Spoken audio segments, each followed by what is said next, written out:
Mainit na po mantika natin, ano? So, ito na po natin yung mga bangos natin.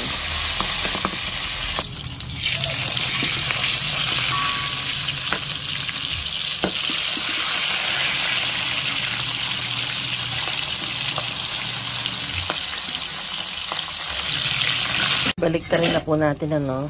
Huwag po natin siyang totaling ipiprito yung malutong, ano? Kasi para sa dish po natin na ito, hindi dapat ganon. Kailangan yung konting, yan, ganyan, ayan, pagkaluto, pwede na yan. Yan. Okay. Yan.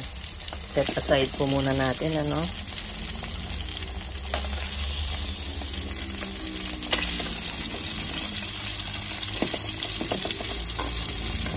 Magpapakulo po tayo ng tubig, no? Lalagyan natin ng toyo.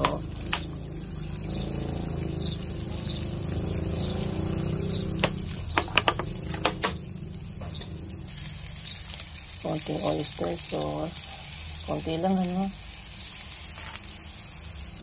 Magpipiga po tayo ng lemon, ano? Ayan. Yan. Nagyan ko rin po yan ng asukal, ano? Isang kutsarang asukal, tsaka konting betsin. Ilalagay na po natin yung ating mga fish, ano? Yung ating bangus. Ayan. Simmer po yan mga 10 minutes. Yan. Lagay na po natin yung ating sibuyas.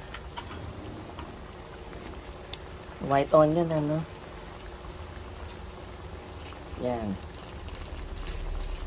Yan na po ang ating dish. Fish steak. Tikman na po natin, ano? Lumapot na yung sabaw niya.